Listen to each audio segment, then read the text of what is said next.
हाय दोस्तों, कैसे हैं आप सभी। मैं डॉक्टर आनंद व्यास फिर से अपने YouTube चैनल पर आप सभी का स्वागत कर रहा हूं और आशा कर रहा हूं कि सभी ठीक है, मस्त हैं। जिस घड़ी का था इंतजार, लो वो घड़ी आ गई। सेकंड सेम के लिए मेरी एक नई वीडियो आ गई। बहुत परेशान हो रहे बच्चे, है ना। मेरे तहे दिल से माफ़ी मांगता हूँ। बहुत मैसेज है मेरे पास, इंस्टा में भी मैसेज है, मैं रिप्लाई तक नहीं कर पा रहा। मुझे खुद को ये बोलते हुए शर्म आ रही है कि सर आज आ रही, कल आ रही, आज आ रही, कल आ रही। सर आप ध्यान ही नहीं दे रहे हो, आप फोर्थ सेम के ध्यान दे रहे हो, सेकंड सेम का ध्यान ही नहीं दे रहे हो। तो सबसे पहले जो बच्चों को परेशान कर रहा है, financial management and corporate finance, ये सब्जेक्ट उठाते हैं। ठीक है, इसमें क्या न्यूमेरिकल भी है और थ्योरी भी है, दोनों है इस सब्जेक्ट के अंदर।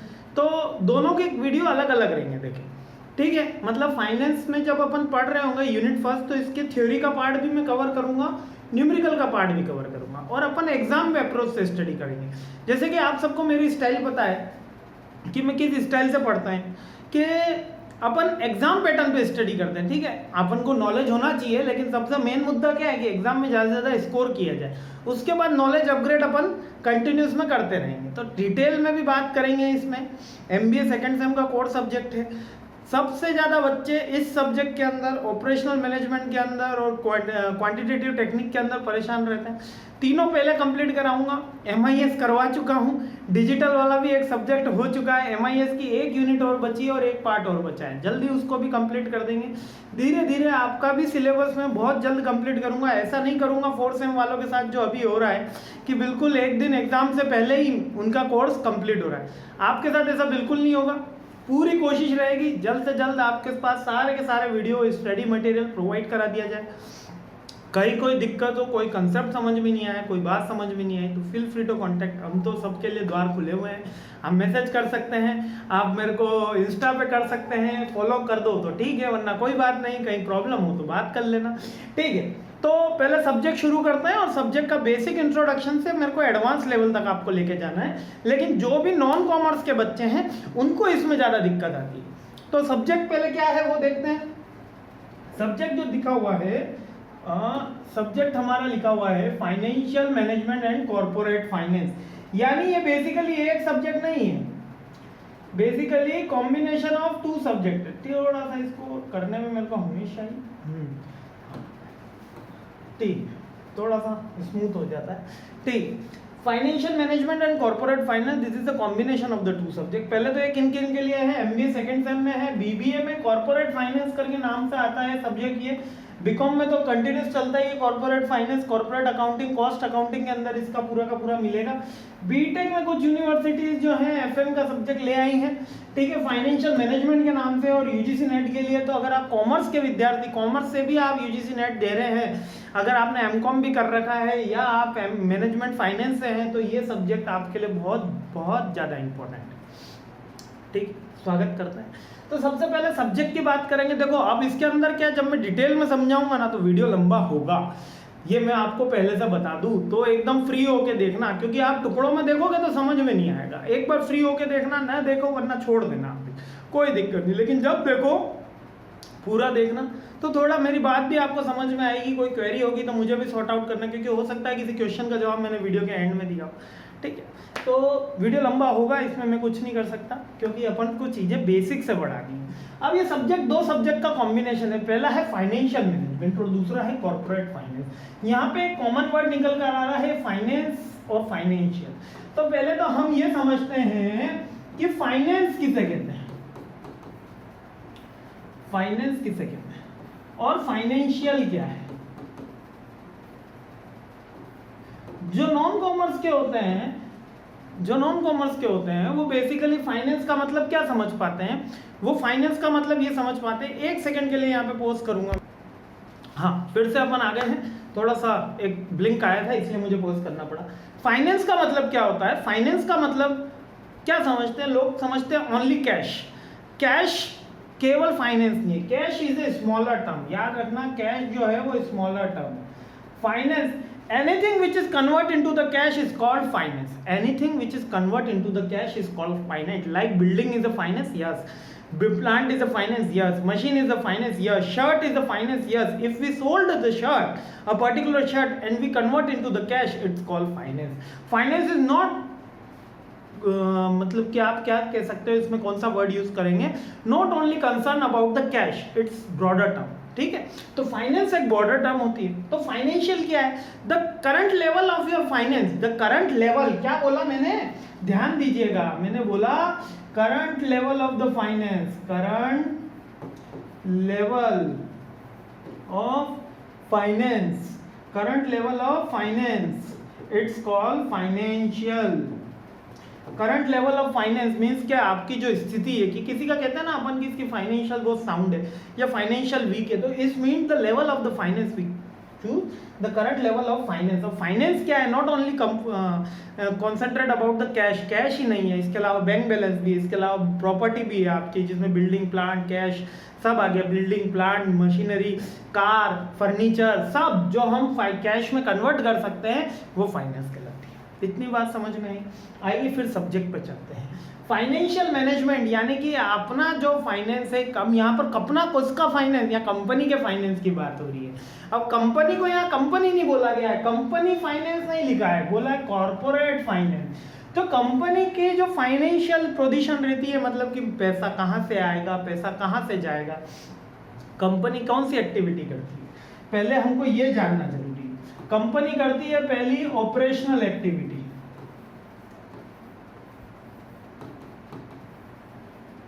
ऑपरेशनल एक्टिविटी यानी कि सामान खरीदेगी बेचेगी, अभी केवल ऑपरेशनल एक्टिविटी, और दूसरी इन्वेस्टिंग एक्टिविटी,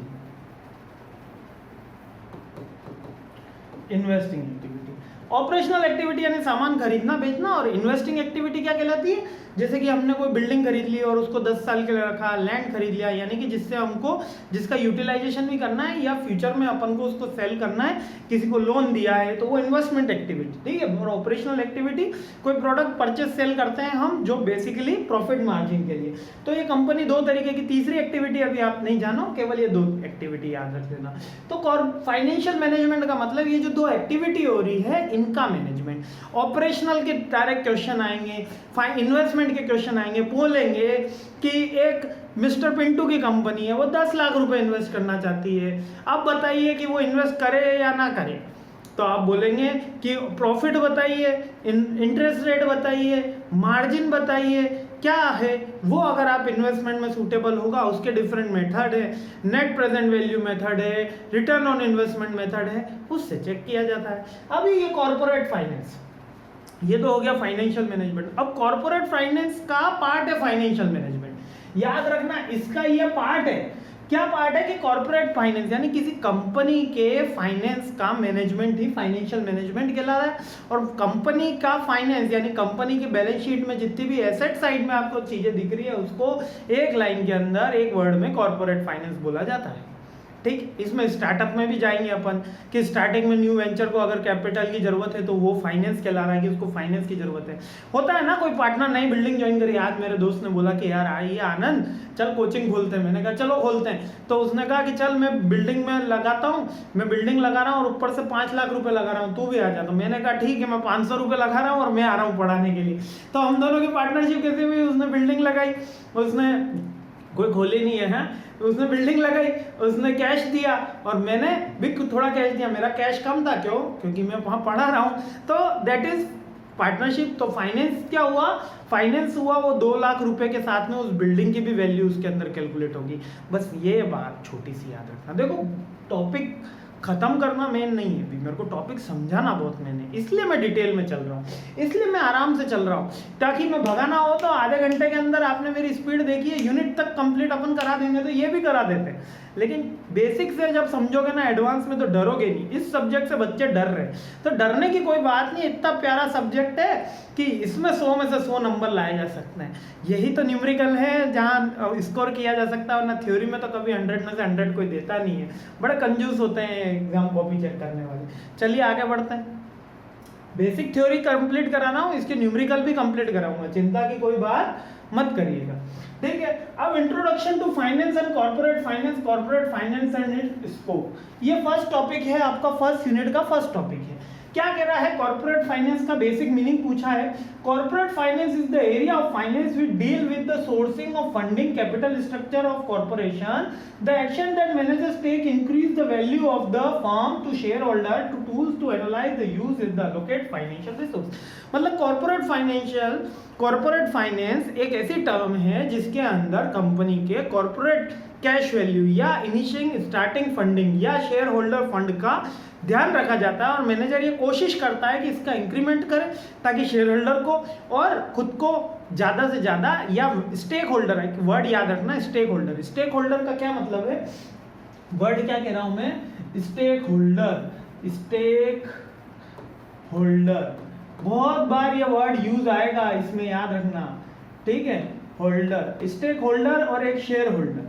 शेयर होल्डर तो जो कंपनी के शेयर लेके बैठे हुए होते हैं वो शेयर होल्डर कहलाते हैं। स्टेक होल्डर यानी जो कंपनी से डायरेक्टली या इनडायरेक्टली कमा रहे होते हैं, जैसे कि कंपनी के सेल में जो एम्प्लॉयज होते हैं, या कंपनी के वेंडर्स होते हैं, सप्लायर्स होते हैं, डिस्ट्रीब्यूटर्स होते हैं, एजेंट होते हैं, कंपनी से डायरेक्टली या इनडायरेक्टली गवर्नमेंट भी जुड़ी हुई होती है, वो कंपनी की स्टेक होल्डर कहलाती है, लाभार्थी हिंदी में बोला जाता है, ठीक है। अब इसका स्कोप कहाँ का रहता है कि कॉर्पोरेट फाइनेंस का पहले तो यूजेस, आप इसको ये समझ लीजिए कि कॉर्पोरेट फाइनेंस का यूजेस कहाँ रहता है। इन्वेस्टमेंट डिसीजन करने में हम हमारे कॉर्पोरेट फाइनेंस का ध्यान रखते हैं। कॉर्पोरेट फाइनेंस यानी एसेट साइड की टोटल बैलेंस शीट में फाइनेंशियल डिसीजन का ध्यान रखते हैं। डिविडेंड बांटते हैं। अब ये डिविडेंड क्या होता है सर, डिविडेंड क्या होता है क्वेश्चन, अच्छा कॉमर्स वाले तो सब जानते हैं, नॉन कॉमर्स वालों के लिए भी चल रहा है, इसलिए मैंने कहा था बेसिक से ले जाऊंगा एडवांस लेवल तक। डिविडेंड क्या होता है, जब शेयर अपन खरीदते हैं तो शेयर दो तरीके के, एक प्रेफरेंस शेयर है, एक इक्विटी शेयर है। प्रेफरेंस शेयर पे भी डिविडेंड कुछ कंपनियां देती है, लेकिन नॉर्मली इक्विटी शेयर पे डिविडेंड दिया जाता है।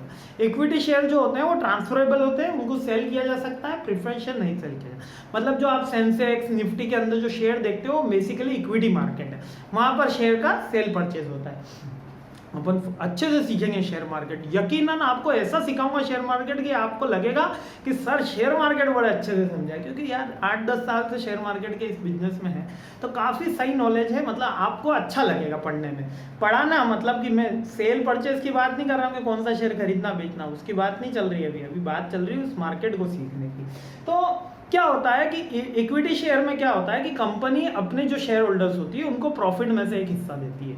ये जैसे हमारी बीपीसीएल है, कोल इंडिया है, ये हाईएस्ट पेइंग डिविडेंड स्टॉक है। मींस कि ये 7 से 8% तक अपने शेयर होल्डर्स को उनके शेयर के अकॉर्डिंग, यानी 10 शेयर लिए तो पर शेयर का जो रेट चल रहा है उसके according 50 rupees, 40 rupees, 30 rupees share का डिविडेंड प्रोवाइड कराती, मतलब लाभों में हिस्सा।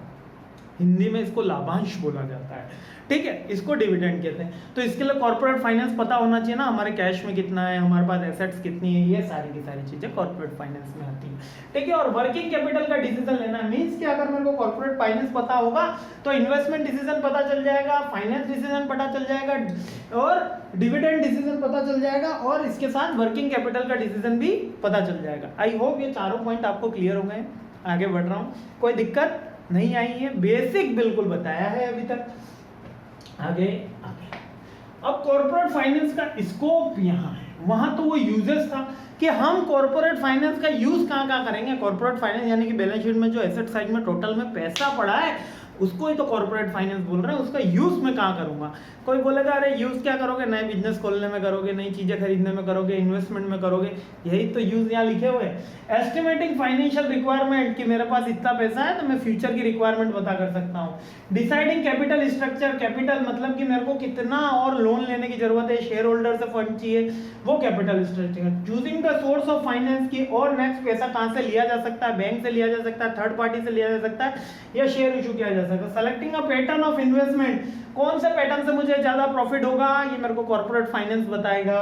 प्रॉपर कैश मैनेजमेंट मेरे को कॉर्पोरेट फाइनेंस बताएगा कि कैश में वर्किंग कैपिटल में ज्यादा है, बिल्डिंग में ज्यादा है, बैंक बैलेंस में ज्यादा है, डेप्टर में ज्यादा है। अच्छा, ये कॉर्पोरेट फाइनेंस पढ़ने से पहले मेरे दोस्तों एक बार बैलेंस शीट जरूर देख के आना, ठीक है। बैलेंस शीट के क्वेश्चन में ऑलरेडी करवा चुका हूं। इंप्लीमेंटिंग फाइनेंशियल कंट्रोल, यानी कि फाइनेंशियल कंट्रोल कौन कौन से कहते हैं। फाइनेंशियल कंट्रोल यानी कि कॉस्ट कटिंग करनी है, एम्प्लॉय की सैलरी कम करनी है, कहीं पे इन्वेस्टमेंट के आइडिया को ड्रॉप करना है, कहीं पे बैंक के लोन को रीपेमेंट करना है, क्यों? क्योंकि इंटरेस्ट ज़्यादा लग रहा है, या कुछ और मेजर लेने हैं जिससे मेरी फाइनेंस कम हो सके, मतलब कि बर्डन कम हो सके। और proper usages of surplus, surplus का मतलब होता है जो एक्स्ट्रा अमाउंट मेरे पास पड़ा है, जैसे कि डेप्रीशिएशन। डेप्रीशिएशन क्या होता है, मैंने आपको बताया था, नॉन कैश इनकम होती है, यानी कि मैंने जो प्रोडक्ट यूज करता हूँ उसके ऊपर कोई यूटिलाइजेशन के ऊपर जो डिक्रीमेंट वैल्यू होती है वो डेप्रीशिएशन कहलाती है। ये अपन पहले पढ़ चुके हैं, अभी भी नहीं समझ में आए तो केवल इतना याद रख लेना कि जो एक्स्ट्रा में मेरे पास पैसा पड़ा है, जो दिख नहीं रहा है, जैसे रिजर्व में मेरे पास पैसा पड़ा है, उसका यूटिलाइजेशन मेरे को कॉर्पोरेट फाइनेंस सिखाता है। बताओ कोई मुश्किल है क्या? 15 मिनट का लेक्चर हुआ, बताओ कहीं भी कोई दिक्कत आ रही है क्या? बहुत बड़ी यूनिट है, ठीक है, और बहुत अच्छे से समझाने की मेरी पूरी कोशिश रहेगी आपको, कि आपको एक एक पॉइंट, एक एक न्यूमेरिकल, हर चीज में सिखाऊं। एक टॉपिक के अपन 10 न्यूमेरिकल निपटाएं ताकि एग्जाम में कहीं से भी आए 100 आउट ऑफ 100। मेरे तो सारे स्टूडेंट ले आए, एक नहीं सब ले आओ, ठीक है। हाँ, आगे बढ़े। Corporate governance and agency problem. अब ये कॉर्पोरेट गवर्नेंस एंड एजेंसी क्या है? जब हम थर्ड पार्टी अलोकेट करते हैं, जैसे कि हम कह देते हैं, जैसे म्यूचुअल फंड में क्या होता है, मैंने म्यूचुअल फंड खरीदा एसबीआई कंपनी का, एसबीआई का खरीदा, मिड एंड लार्ज कैप का खरीद लिया, तो क्या वो एसबीआई चला रही है? उसके एजेंट चला रहे हैं, उसके फंड मैनेजर चला रहे हैं वो फंड। तो इसी तरीके से कॉर्पोरेट गवर्नेंस में भी, इसके अंदर भी क्या करती है कंपनी की, एक एजेंट नियुक्त कर देती है जो उनका फाइनेंशियल कंट्रोल करता है, जिसको सीए नहीं बोलते, जिसको आईसीडब्ल्यू नहीं बोलते। क्यों? क्योंकि वो तो उसके कंट्रोल का काम करते हैं, वो उसके ऑडिट का काम करते हैं। एक फंड मैनेजर रख देते हैं, वो फंड मैनेजर क्या करता है, वो सीईओ को रिपोर्ट करता है, चीफ एग्जीक्यूटिव ऑफिसर को रिपोर्ट करता है, ये खरीद लेते हैं, बैंक में बेच देते हैं, ये कर देते हैं। मेरे कुछ स्टूडेंट हैं वो इस फंड एलोकेशन में लगे हुए और कॉर्पोरेट फाइनेंस में। उनका काम क्या होता है? उनका काम बड़ा इंटरेस्टिंग। उनको उनका फंड मैनेजर कहता है कि लीजिए आप 1.5 करोड़ रुपया रखिए, कितना? 1.5 CR उनको दे देता है और कहता है 1 महीने का टाइम है आपके पास और मेरे लिए एक प्रोजेक्ट लेकर आइए और जहां बताइए कि मेरे वो 1.5 CR 1.5 साल के अंदर, करीबन 1.5 से 2 साल के अंदर वो 3 CR कैसे हो जाएंगे, यानी 3 करोड़ कैसे हो जाएंगे। मतलब बहुत सारी कंपनी इन्वेस्ट करने के लिए इन्वेस्टिंग मैनेजर रखती है, वही कहलाते हैं एजेंसी। इतनी बात समझ में आई? तो इसमें प्रॉब्लम तो होगी ना, वो उसकी सुनेगा नहीं, क्योंकि ये भी इंडिपेंडेंट संस्थाएं होती है। बहुत से लोग तो थर्ड पार्टी सोर्स करते हैं, इंडिपेंडेंट संस्थाएं।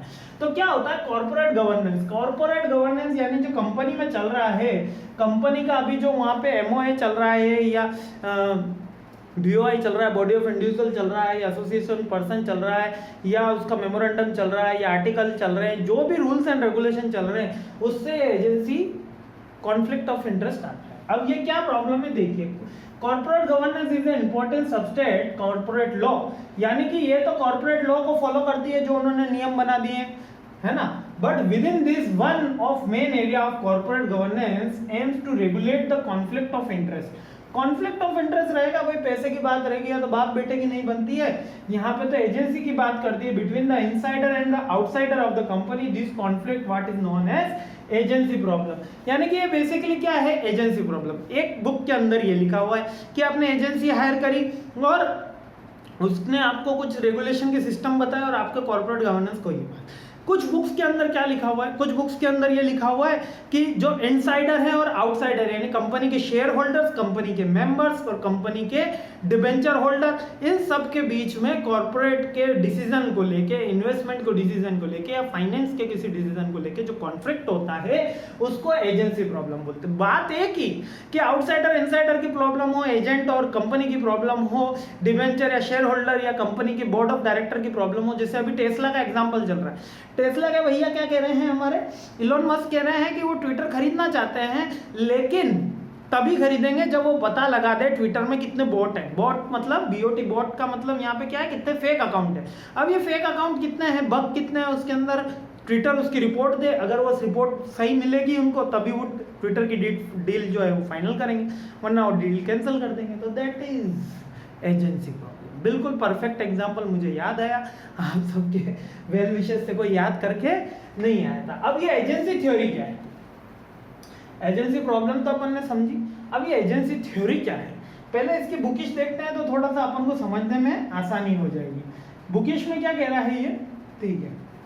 बुकिश में ये कह रहा है agency theory is used to understand the relationship between agents and principals. अब देखो यहाँ पर एजेंट की बात कह दी ना एजेंसी थ्योरी में, और कहीं किसी बुक के अंदर क्या लिखा है, इनसाइडर आउटसाइडर, है ना। Agents and principal, the agent requirement, the principal is the particular business transaction is the expected to represent the best interest of the principal without regard for the self interest. The difference of the interest of principal and agents may become the source of conflict as some agent may not be perfectly act in the principal best interest. The miscommunication and disagreement may result in the various problems and discord or within the company. Means agency theory is normally says that there is a conflict of interest between agent and the principal. Principal who the principal? Principal is the owner of the company. जो owner of the company है, जो stake holder हैं, और उनका और agency के बीच में कोई कॉन्फ्लिक्ट ऑफ द इंटरेस्ट होता है फॉर द मिसकम्युनिकेशन और any other reason for the proper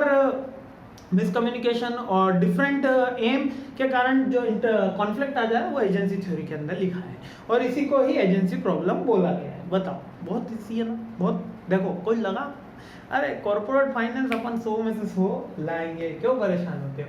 corporate valuation model, ये है अब क्वेश्चन की स्टार्टिंग।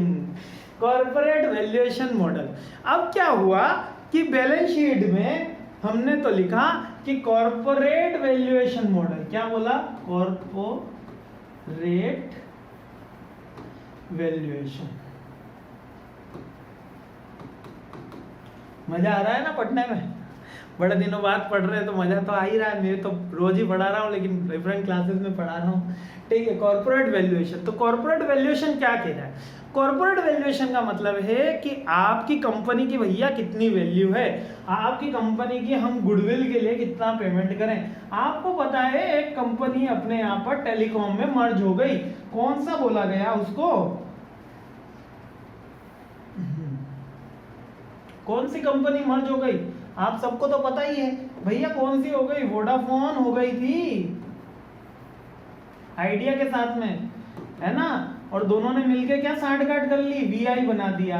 तो ये कॉर्पोरेट वैल्यूएशन हुआ होगा, तब इन्होंने बोला होगा कि आप बताओ कि आपकी कंपनी की कितनी गुडविल है। तो वोडाफोन ने कहा होगा 20 लाख करोड़, उसने कहा 20 लाख करोड़। जियो आ गया 20,000 करोड़ भी नहीं है, 5,000 करोड़ भी नहीं है। तो वोडाफोन ने कहा इतनी, आइडिया ने कहा इतनी, दोनों मर्ज हो गए, दोनों की गुडविल मर्ज होगी, ताकि तीसरी कंपनी, इन्वेस्टर, शेयर होल्डर, सब पे फर्क पड़ेगा। आप जो वैल्यू उसके अंदर लिख रहे हो गुडविल की, वो आपके लिए ही नहीं है, कंपनी के ऑनर्स के लिए नहीं है, these are for the stakeholders, यानी आपके क्रेडिटर्स, आपके लोन देने वाले, ठीक है, जो क्रेडिटर्स हैं, डेप्टर्स हैं, आपके एम्प्लॉइज हैं, शेयर होल्डर्स हैं, डिवेंचर्स हैं, होल्डर हैं, प्रेफरेंस शेयर होल्डर्स हैं, कोई और थर्ड पार्टी है, उन सब पे फर्क पड़ेगा। तो आप ऐसे तो लिख नहीं सकते हो कि भैया मर्जी से आया 20,000 करोड़ लिख दिया। तो डिफरेंट थ्योरी दी गई है डिफरेंट ऑथर्स के द्वारा, जिसने कहा कि भैया वैल्यूएशन ऐसी होनी चाहिए, तो अपन ने कह दिया ऐसी होनी चाहिए, किसी ने कह दिया ऐसी होनी चाहिए, तो हमने कह दिया वैसी होनी चाहिए। आपकी सूरत कैसी होनी चाहिए, बड़ी अच्छी होनी चाहिए। तो यही तो कॉर्पोरेट वैल्यूएशन है। The corporate valuation is basically mean as the value of the any particular company, any value of the particular company is called the corporate valuation. बताओ, हो गई बात समझ में? चलो, अब इसका क्या कह रहा है, मॉडल। मॉडल का मतलब कि डिफरेंट थ्योरीज जिन्होंने इसको एस्टिमेशन करना बताया। कोई कह रहा है कि नहीं, मैं तो ये बोलूंगा कि आप एसेट्स की जितनी टोटल है वो मान लो, तो उतनी आपकी कंपनी की वैल्यू। कोई कहेगा नहीं, आप ऐसा करो कि आप जितना कमा रहे हो उतनी आपकी वैल्यू। कोई कहेगा ठीक है, कोई कहेगा नहीं, जितना आज आप कमा रहे हो वो तो वैल्यू है, लेकिन फ्यूचर में कितनी कमाओगे वो तो आपकी वैल्यू बढ़ रही है, क्योंकि हर साल आपकी कंपनी ग्रोथ कर रही है, तो मैं फ्यूचर की वैल्यू पकड़ूंगा। तो ऐसे ही डिफरेंट मॉडल आए और डिफरेंट क्वेश्चन आए, ऐसे उड़ा दोगे क्वेश्चन। ऐसे बेसिक मीनिंग पता चल गया ना, तो ऐसे उड़ा दोगे। आज सबके न्यूमेरिकल के फॉर्मूला करा रहा हूँ, ठीक है, जल्दी इसका न्यूमेरिकल का वीडियो भी ला रहा हूँ, ठीक है। पर पहले फॉर्मूला तो देखो, इसका बेसिक मीनिंग तो देखो, समझ में आ रहा है। देखो 23 मिनट हो गए, पूरी जान लगा के पढ़ा रहा हूँ आपको, तो एक बार जरूर बता देना सर समझ में आया कि नहीं आया। सेकंड सम वालों नाराज तो हो, लेकिन बता जरूर देना, ठीक है। हाँ, corporate valuation model being with the finding value of assets you are already own, मतलब कि आपकी ऑलरेडी ऑन जो फाइनेंस वैल्यू ऑफ एसेट्स है वो पता करना है ये वैल्यू के अंदर, और मैंने बोला ही था आपको corporate finance is equal to assets. This include equipment, machine, property, vehicles, any other supply, inventory, assets in place are those in term of you actually use in your current operations. Clear है ना? Corporate finance की value पता लगाना है, और finance corporate finance तो अपन किसको कह रहे हैं, ठीक है. अब पहला मॉडल है इसके अंदर एसेट्स बेस्ड मॉडल. ये क्या कह रहा है, एसेट बेस्ड सबसे सिंपल मॉडल है, सबसे इजी क्वेश्चन इसका आता है. Assets based valuation is the form of valuation that business that focuses on the value of the company assets or the fair market value is the total assets after deducting liabilities. Assets are evaluated and the fair market value is obtained. अब यहाँ पर याद रखना, fair market value numerical दिया है नहीं दिया, चलो फेयर मार्केट वैल्यू. अब इसके टाइप में भी जाऊंगा मैं. फेयर मार्केट वैल्यू और इसकी करंट वैल्यू, जैसे कि 12 लाख की मशीन खरीदी थी मैंने, ठीक है, 12 लाख की मशीन खरीदी थी. कोई डेप्रिसिएशन लगा होगा जिसको बोलते हैं मूल्यह्रास, मतलब कि अगर मैं कोई प्रोडक्ट यूज करता हूं तो उसकी जो कमी आती है उसके यूज करने से वो उसका डेप्रिसिएशन कहलाता है. मान लेते हैं इसके एंटायर 10 साल के अंदर 3 लाख रुपीस का डेप्रिसिएशन लगा, तो मशीन कितने की हो गई, 9 लाख की इसकी बुक वैल्यू है. क्या है, बुक वैल्यू. लेकिन अभी मार्केट में मैं इसको सेल करने गया, मार्केट में सेल करने गया तो इसके मुझे मिल रहे हैं मात्र 20,000. कितने मिल रहे हैं, 20,000 रुपीज. तो इसकी मार्केट वैल्यू क्या हुई, फेयर वैल्यू क्या हुई, 20,000. यानी आपकी कंपनी की जो बुक वैल्यू है उससे कोई लेना देना नहीं है. इसका मतलब है आपकी मार्केट की जो फेयर वैल्यू है उससे लेना देना है. सर ये 20,000 ही लिखेंगे 9 लाख के, कोई बच्चे आश्चर्य करेंगे, इससे कैसे कॉर्पोरेट फाइनेंस कैलकुलेट करें. अरे इसलिए कर रहे हैं क्योंकि कोई इन्वेस्टर है, वो कंपनी एक्वायर करने जा रहा है, तो वो 9 लाख रुपए की अगर कोई चीज खरीदता है तो वो सोच रहा होगा कि 9 लाख की एसेट्स उसको मिल रही है, लेकिन मिल तो उसको 20,000 की रही है. अच्छा, इतनी वैल्यू कम कैसे हो जाती है प्रोडक्ट की, इसीलिए हो जाती है कि बुक वैल्यू बोले कितनी भी हायर दिख रही हो, लेकिन टेक्नोलॉजी चेंज हो गई. आज लैंडलाइन का फोन भले 50,000 का ला के रखा हो, आज वो 500 रुपए में ज्यादा में नहीं बिकेगा. क्यों नहीं बिकेगा, क्योंकि टेक्नोलॉजी चेंज हो गई, हर किसी को मोबाइल चाहिए. तो मार्केट की फेयर वैल्यू आपको पकड़नी है. इतनी बात समझ में आई. इसके 2 टाइप्स हैं. पहला टाइप है एक्सेस अर्निंग वैल्यूएशन मॉडल. इसके अंदर ये कह रहा है कि आप एसेट्स के साथ में जितना भी इनकम है जोड़ दो, यानी assets plus P&L plus trading side की CR की टोटल. देखो मैंने अच्छे से ट्रेडिंग P&L बैलेंस शीट सिखाया था आपको फर्स्ट सेम के अंदर, आपको याद होगा. नहीं याद है तो अभी ये याद रख लो कि जो इनकम हमने अर्न करी है डायरेक्ट हो या इनडायरेक्ट उसको जोड़ देंगे एक्सेस अर्निंग वैल्यूएशन मेथड में. न्यूमेरिकल कराऊंगा तब और इजी आ जाएगा. एसेट्स एक्यूमुलेशन वैल्यूएशन मेथड में क्या कहता है, special value of assets and buying versus selling value. ठीक है, स्पेशल वैल्यू निकाल दीजिए, मतलब कि अभी जो मार्केट के अंदर बिक रही है वो वाली फेयर वैल्यू निकाल के अगर हम जोड़ देते हैं, फेयर वैल्यू इसके अंदर अपन जोड़ देंगे तो ये एसेट्स एक्यूमुलेशन मेथड चला जाएगा. फेयर वैल्यू, एक बार मैं थोड़ा सा पीछे चला जाऊं, बिल्कुल हाँ, फेयर वैल्यू क्लियर है ना, किसी को कोई तकलीफ तो नहीं. 2 मेथड है, एक में एसेट्स के साथ इनकम भी जोड़ दिया, यानी P&L और ट्रेडिंग के CR साइड भी जोड़ दिया, और दूसरे के साथ का फेयर वैल्यू भी जोड़ दो. कहाँ दिक्कत आ रही है. चले आगे बढ़ रहे हैं. थोड़ा थक गए होंगे, पानी वानी पी लो, रेस्ट कर लो, लेकिन वीडियो जरूर देखते रहो. Earning based valuation model. अब अर्निंग बेस्ड वैल्यूएशन मॉडल क्या कह रहा है, ये नहीं कह रहा, हर मॉडल अलग है. देखिए हर मॉडल अलग है, हर मॉडल में गणना करने का, वैल्यूएशन करने का मेथड अलग है. वो ये कह रहा है कि हमको आपकी एसेट से कोई लेना देना नहीं. आपकी एसेट्स भले 1 लाख की हो या 5 लाख की, आप कमाते कितना हो उससे वैल्यूएशन है. जैसे कि कहा जाता है ना, लड़की की शादी करने जाते हैं तो पूछते हैं कि भैया लड़का क्या करता है. अरे दादाजी के पास 100 एकड़ की जमीन है. तो लड़का कितना कमाता है, वो क्या करता है, 100 एकड़ की जमीन आज है कल चली गई. तो आजकल का ट्रेंड ये है, और बिल्कुल सही ट्रेंड में कहता हूँ. पुराने जमाने में क्या कहा जाता था कि दादा बाबा की जमीन देख के चोरी दे दो। लेकिन अब क्या कहा जाता है, ये कहा जाता है कि छोरा क्या करता है। जब जो छोरे की बात आ जाती है तो अर्निंग बेस्ड मॉडल याद रख लेना, इससे बिल्कुल परफेक्ट एग्जांपल है। ये देखा जाता है कि लड़का कितना कमाता है उसके अकॉर्डिंग, सरकारी नौकरी वाला है तो वाह वाह, और अगर कोई कोचिंग सेंटर खोल के बैठा है मेरे जैसा तो छोटा मोटा, अरे आप थोड़ा दूर, है ना।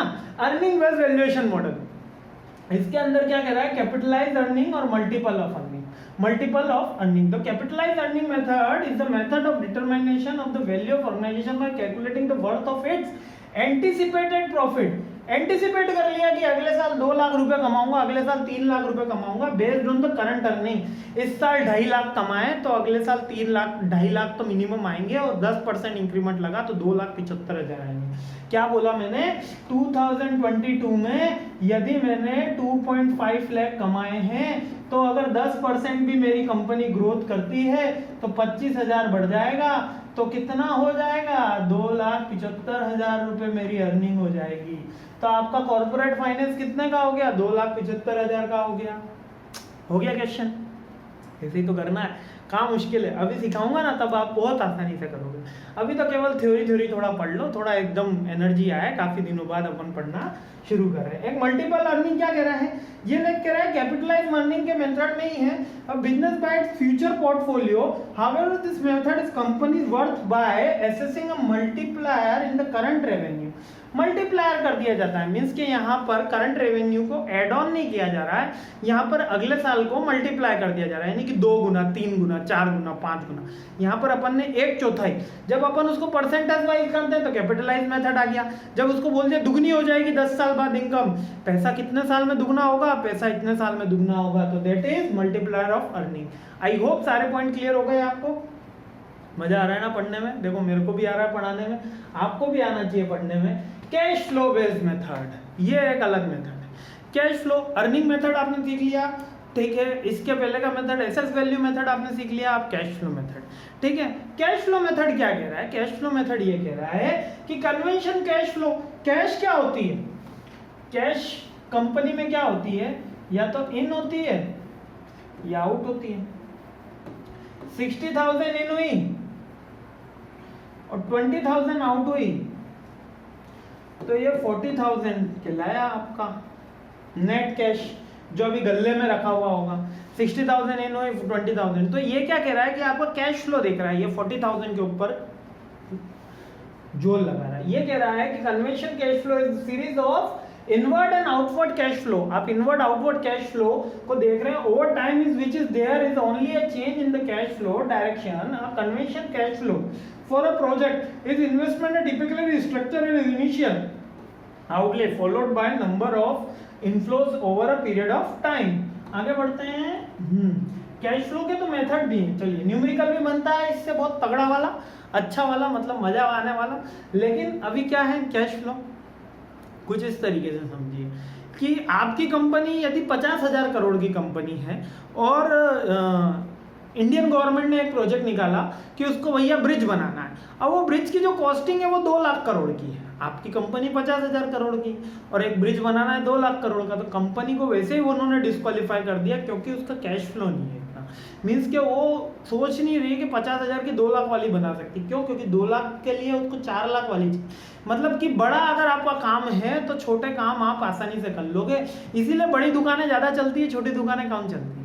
देखना कि जितना बड़ा शोरूम, बिग बाजार, डी मार्ट, बिग बाजार तो चलो फ्लॉप हो गया, डी मार्ट का शोरूम आप सब गए होंगे, खूब चलता है, खूब पब्लिक जाती है, ठीक है। क्या किराने की दुकान पे उतनी कॉस्ट में पब्लिक चली जाती, नहीं जाती। क्यों नहीं जाती, क्योंकि उसका फ्लो नहीं है। जब का फ्लो बैठेगा, रोटेशन बैठेगा, तो आपकी वैल्यूएशन बढ़ती है। तो यही इसके अंदर मेन ऑब्जेक्टिव कैश फ्लो का रहता है, ठीक है। अभी 33 मिनट का हो गया है, थोड़ा सा अपन आगे 3-4 पार्ट में इसको कवर अप करेंगे, क्योंकि मेरे को और भी बहुत आसानी से समझाना है, आप भी थोड़ा थक गए होंगे, ठीक है। तो 33-34 मिनट्स आसानी से फर्स्ट पार्ट मैंने आज अपलोड किया है, जल्दी सेकंड, थर्ड, फोर्थ, फिफ्थ और इसके सारे यूनिट्स विद न्यूमेरिकल में कंप्लीट कराऊंगा। आज के बाद आपको तकलीफ नहीं आएगी, जल्द से जल्द अपन सारे न्यूमेरिकल वाले चैप्टर्स कंप्लीट करेंगे। और आपको कैसा लगा मेरा ये वीडियो मुझे जरूर बताइएगा, समझ में आया बताइएगा जरूर। Thank you.